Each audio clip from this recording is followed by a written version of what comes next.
My name is Maria Easton.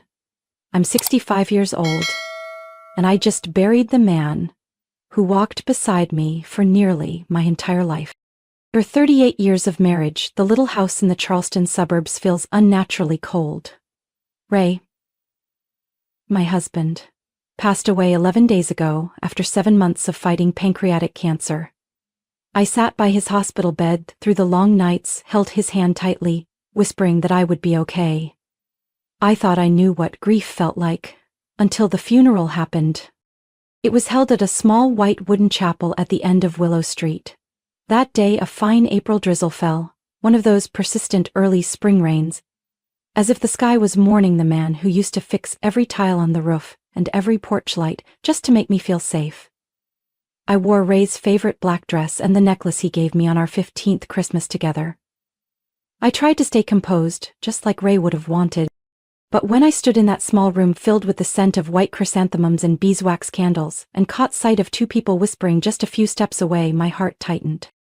I recognized Caleb's voice, my son, and his wife Denise. They didn't see me. They didn't know I was nearby. What do you think about Maple Grove? It's close to our house and they have full-time medical staff during the week. Makes sense. She really shouldn't live alone anymore. And that house? I'm not sure she can manage it much longer. Yeah. I'll bring it up gradually after the service. Outside, the rain kept falling like nothing had changed. But something inside me cracked. Ray hadn't even been gone 2 full weeks. His ashes hadn't been laid to rest and already they were discussing where to put me. As if I were some worn-out object that needed to be tucked away. Neat, clean, out of the way. I don't clearly remember the pastor's sermon that day. I can't recall who shook my hand or offered their condolences. But I remember Denise's faint smile when she stepped toward me, hugging me gently like I was a fragile porcelain figure.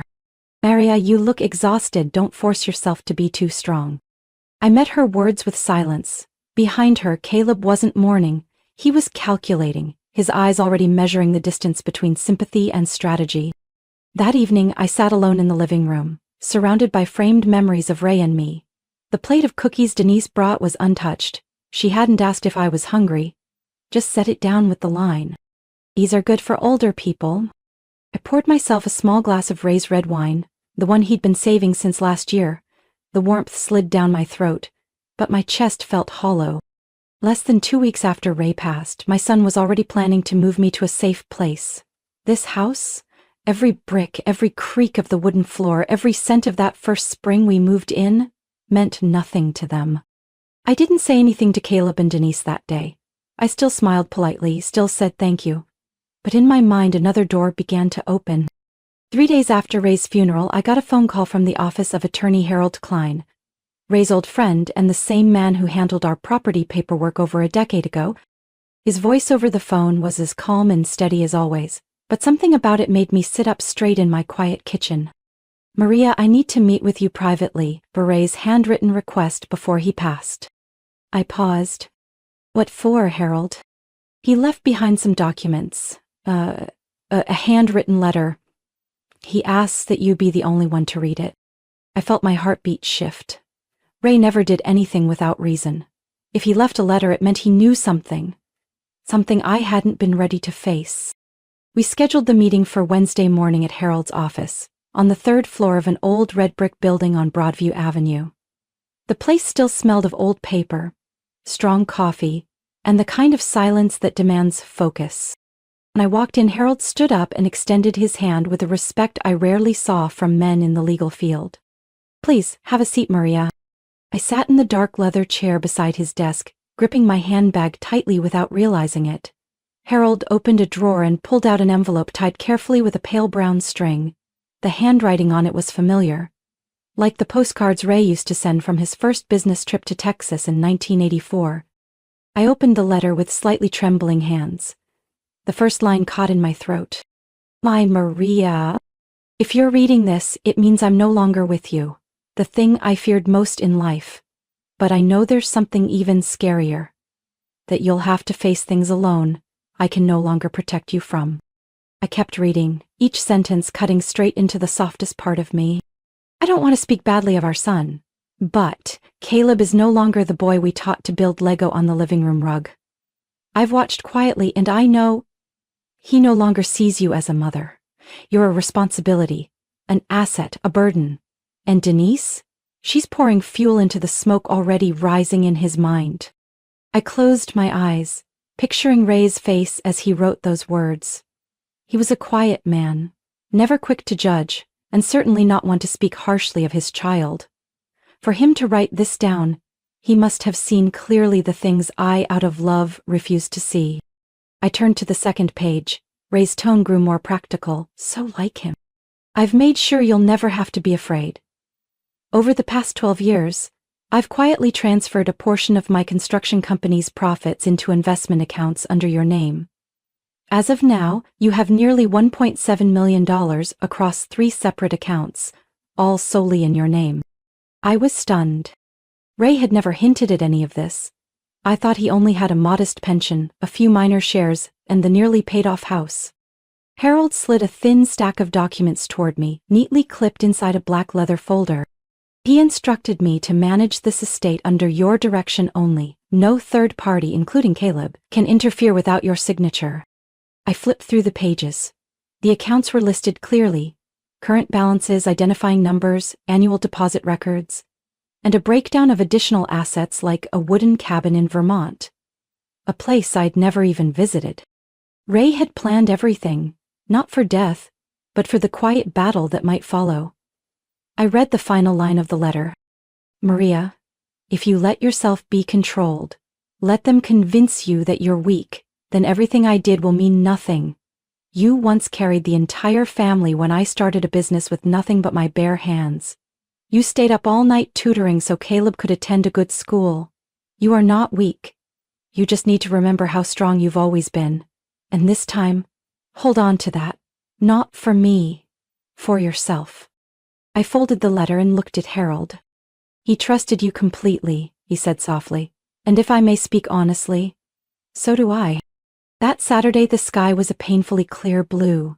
Sunlight stretched across Birch Hill Street where I'd lived for 30 years. The lavender bushes Ray planted last spring still reached toward the wooden steps. I wore a soft, smoky blue sweater and the scarf Ray used to love.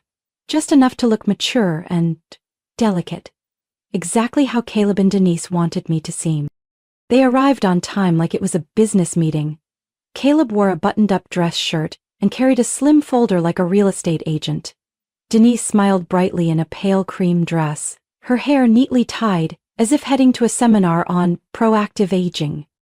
We hope you'll like this place, Mom, Caleb said as the car pulled away, his voice subtly emphasizing the words Mom and like, as if trying to convince himself. I looked out the window. Rows of red brick houses passed by, each corner holding a memory I once shared with Ray.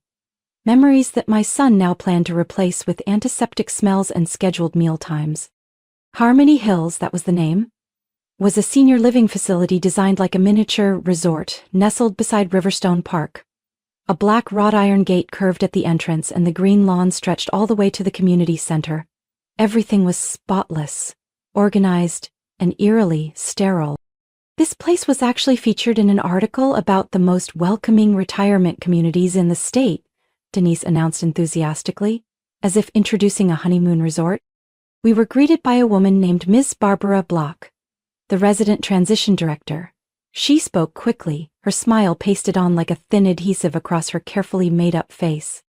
We don't call it a nursing home, but a community for active, independent, and connected living, she said, her voice like a Sunday morning infomercial. I nodded, keeping my eyes on everything.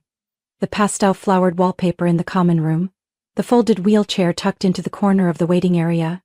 The air carried a scent, not quite antiseptic, not food either, but the smell of waiting. Waiting for something no one wanted to name.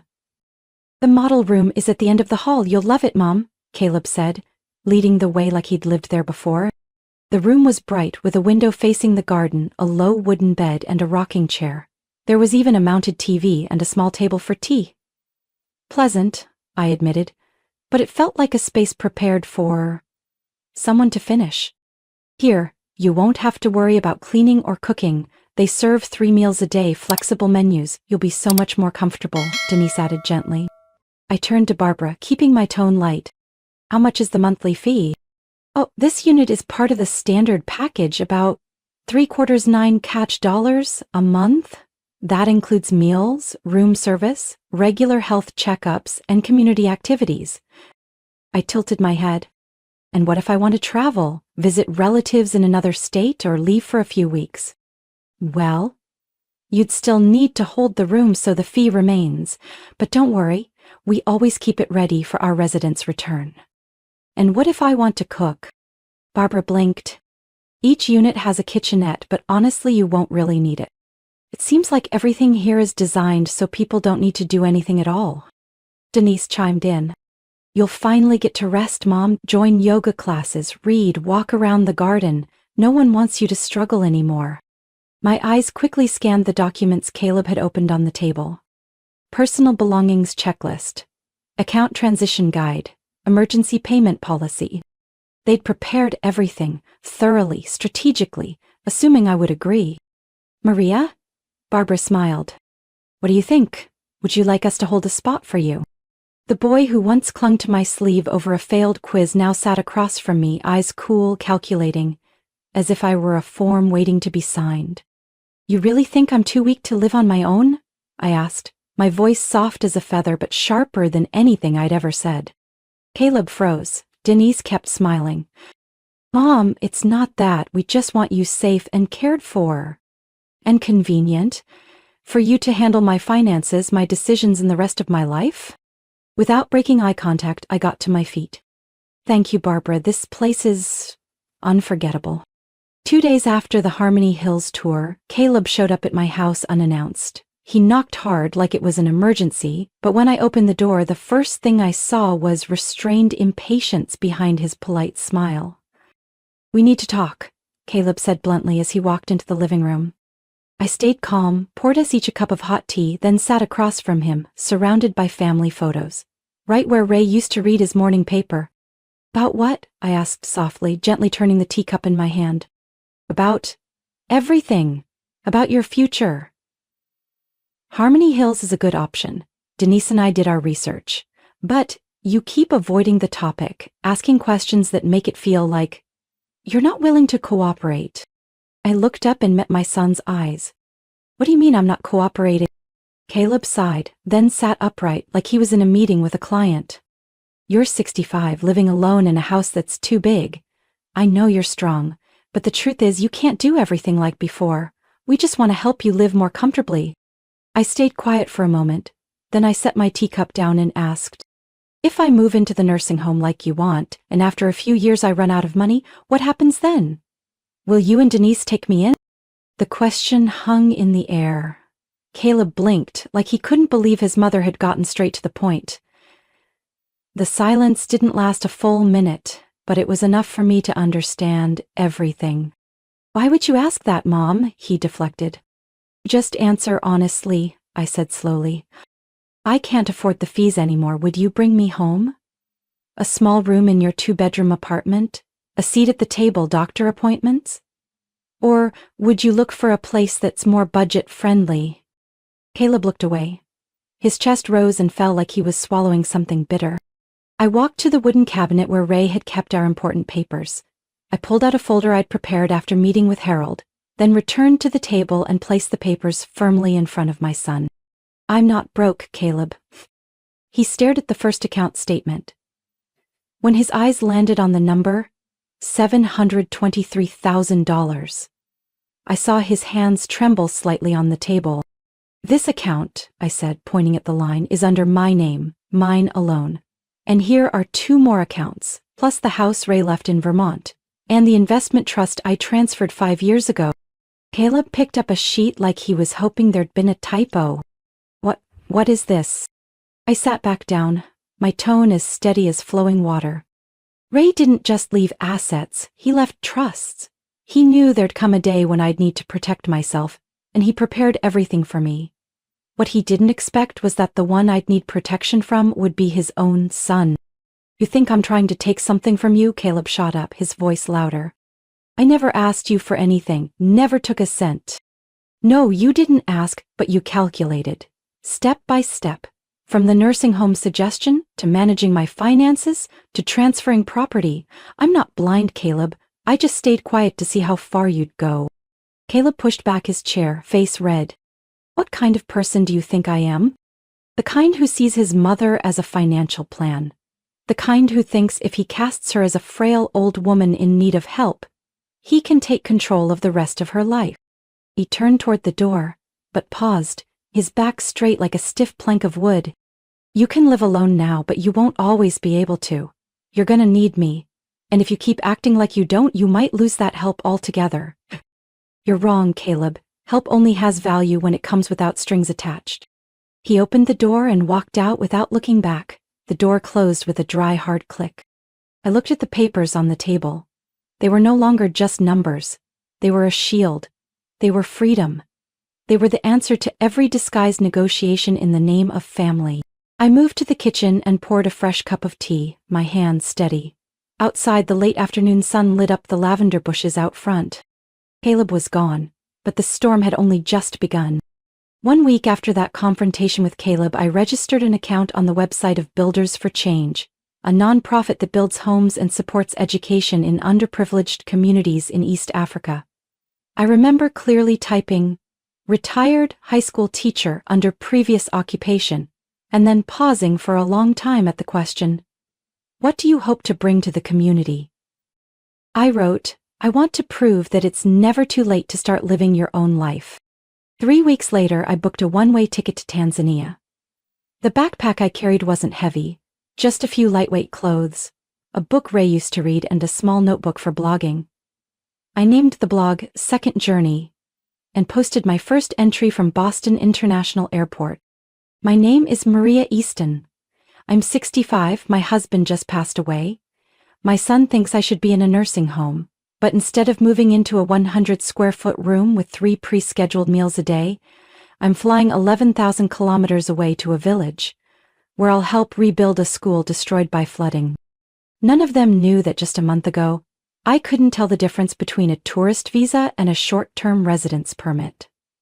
But standing among the broken bricks of a little school in Arusha, alongside women carrying clay on their heads and children who looked at me with curiosity and excitement, I knew I was exactly where I needed to be. By day, I learned to mix cement, push wheelbarrows, lay bricks. At night, I wrote. Wrote like someone who'd never been allowed to speak. Wrote to remember, to release, to reclaim the pieces of myself I thought were gone. Within just 2 weeks, my blog started spreading. One reader commented, "I'm 58, never left Illinois. Your story made me book my first ever flight." A widowed woman in Oregon wrote, "You don't know how much I cried reading your third post, when you described holding a hammer and realizing you still mattered." And so each shared story became a little flame that lit me up each night under the hot, sticky skies of northern Tanzania. Meanwhile, Caleb started sending messages. At first, a few gentle reminders. "Mom, Denise is asking when you're coming back." Then it shifted to, "Mom, Denise is pregnant and we're pretty stressed about finances. Could you help out for the first few months? I'll take care of it later." I was no longer the one shielding others from the consequences of their immaturity. 3 months later, I relocated to Uganda with the mobile medical team from MedForward.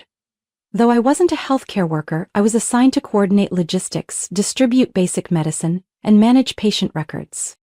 I learned how to mix oral rehydration salts, learned how to tell the difference between chest pain from a heart condition and a cough from malaria, learned how to listen without jumping to conclusions, a skill I realized Caleb and Denise should have learned long ago. One afternoon, while I was sitting under the wooden shelter editing a blog post, I received the one message that made me stop typing. "Mom, Denise just gave birth. It's a girl. We named her Eleanor, after your middle name. But we need you, please." I stared at the screen. Eleanor. The name Ray used to call me in his handwritten letters back when we were in college.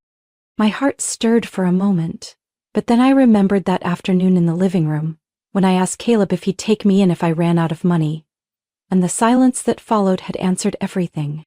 I closed my laptop. That night, I wrote my 20th blog post.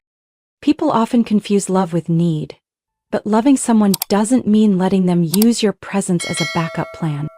Being a mother doesn't mean erasing yourself. Being a wife doesn't mean your life ends when your husband dies. I'm 65 years old. I'm living, not just breathing, but living every single minute. I hit publish. Outside the hut, rain fell in waves. Under the lantern light, I looked at my hands. Calloused, sun-darkened, bruised, but stronger than they'd ever been. Caleb never imagined this version of Maria, but I had, ever since I stepped onto that first flight, leaving behind a warm house and cold relationships. Freedom. I didn't ask anyone's permission to claim it. I was wiping the whiteboard in a makeshift classroom on the outskirts of Gulu, northern Uganda, when the phone rang. It was an unfamiliar number from the U.S. Massachusetts area code. I hesitated, then answered. "Is this Mrs. Maria Easton?" A gentle female voice came through, carrying a polished, professional tone. "This is Rebecca from Brookhaven Senior Care Center. I'm calling to confirm that you've agreed to receive long-term care services at our facility." I squinted. "I've never contacted your facility." A short pause, then the woman's voice softened, more cautious. "I understand. The issue is, your son, Mr. Caleb Easton, has called more than 6 times in the past 2 weeks. He identified himself as your legal representative and requested that we file a state assistance application on your behalf, including a cognitive capacity evaluation." I set my marker down and tightened my grip on the phone.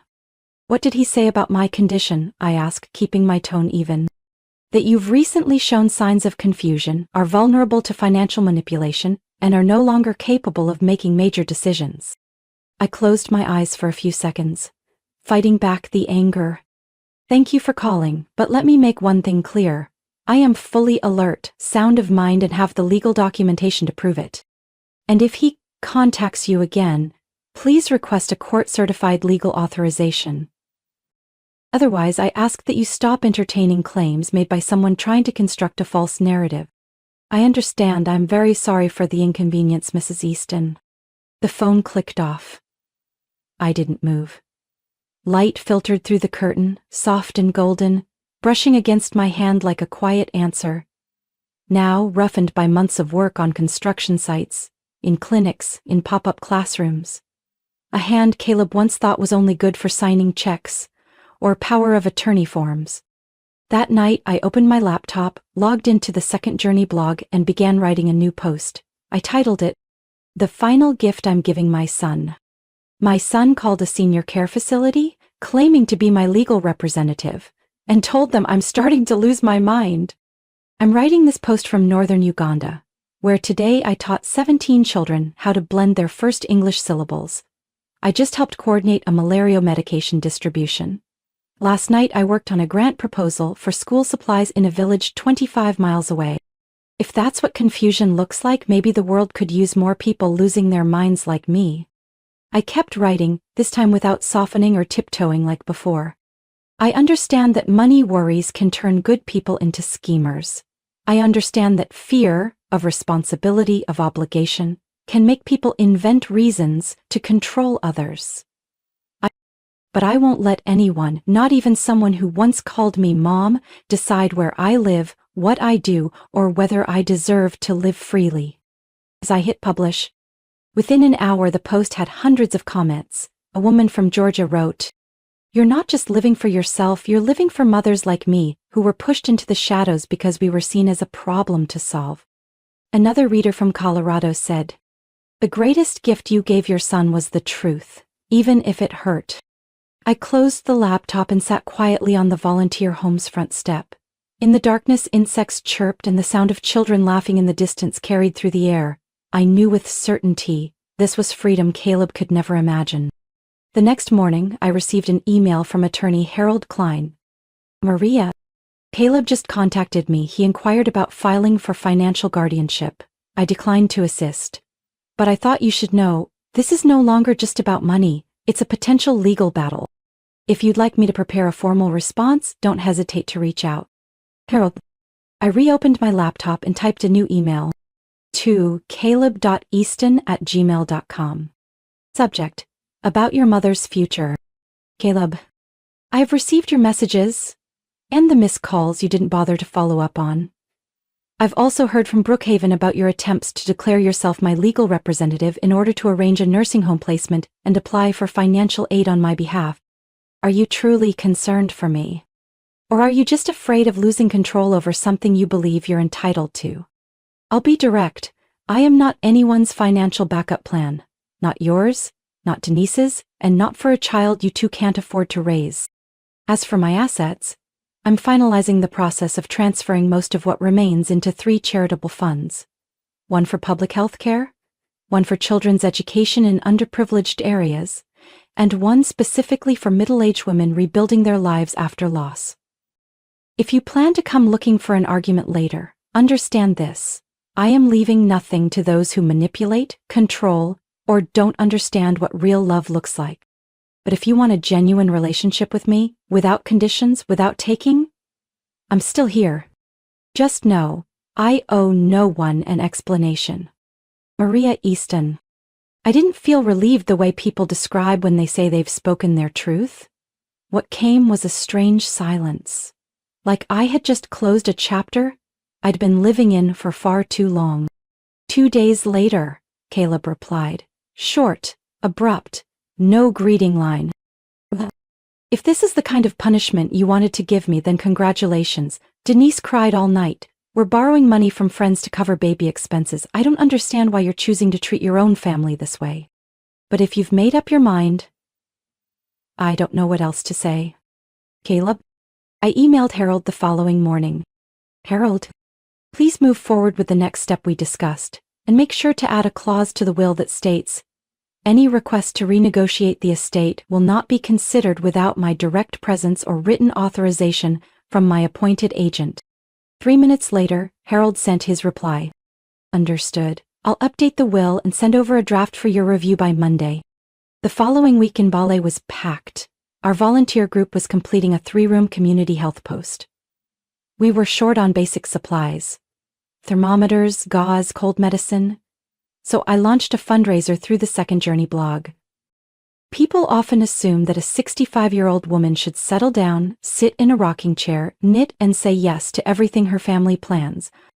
But I believe this, as long as my hands still work, my mind is sharp and my heart is beating, I still have the right to choose. When was the last time I lived for myself? Probably when I was 22. So now it's time to live again, no matter how late. The posts spread through older women's communities across the country, from Seattle to Atlanta. Many sent me private messages. Some asked for sample will clauses. Others requested recommendations for trustworthy nonprofit organizations.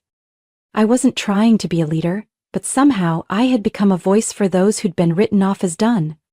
That night, as I watered the plants along the side of the house, I got another email from Caleb. This time, there was no blame, just one single line. Did you never mean to cut me off completely? Just wanted me to understand something? I went inside, sat down at the wooden table and looked at an old photo I'd brought from Boston. Me and Ray, taken at Arnold Arboretum in the fall of 1997. His hand on my shoulder, his eyes filled with pride. I replied to Caleb, "You're right, I never wanted to cut you off, but I can't keep staying silent while others feel free to hurt me. If you truly want to understand, start by accepting that I am no longer the woman you once believed you could manage. And if you're ready to rebuild, I'm still here."